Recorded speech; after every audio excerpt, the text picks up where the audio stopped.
Bonjour, aujourd'hui nous allons aborder dans ce tutoriel les fonctionnalités spécifiques des hébergements web semi-dédiés performance. Pour les autres fonctionnalités communes avec les hébergements standards, je vous invite à consulter notre tutoriel dédié Hébergement web mutualisé standard. En premier lieu, connectez-vous à votre espace en renseignant votre identifiant et votre mot de passe qui vous ont été communiqués par email lors de la commande de votre hébergement. Si vous avez oublié votre mot de passe, vous pouvez demander à ce qu'il vous soit renvoyé par email en cliquant sur mot de passe oublié.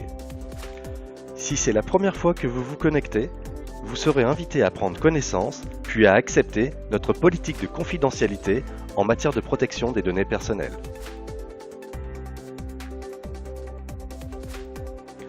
Une fois connecté, vous arrivez sur la page d'accueil de votre interface client. Un certain nombre de raccourcis sont présentés en page principale. Dans le bandeau supérieur, vous trouverez des informations relatives à votre compte et dans la partie de gauche de l'écran, un menu vertical vers les différentes sections de votre espace. Comme annoncé plus haut dans cette vidéo, nous allons passer en revue les fonctionnalités spécifiques des hébergements performance.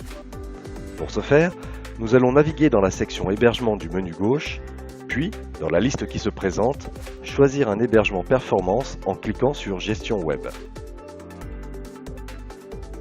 Dans la zone des infos techniques, vous pouvez trouver désormais un hôte SFTP ainsi qu'un hôte SSH permettant des connexions hautement sécurisées et cryptées. Ensuite, nous trouvons une nouvelle zone Gestion de votre serveur.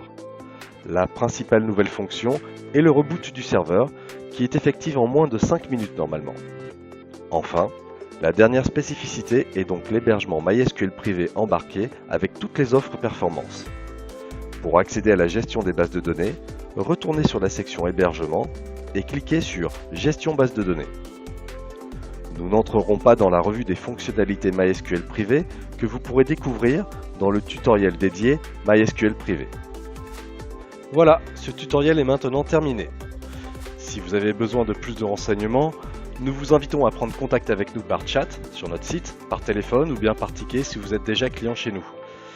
Je vous remercie de votre attention et vous dis à bientôt sur notre chaîne vidéo.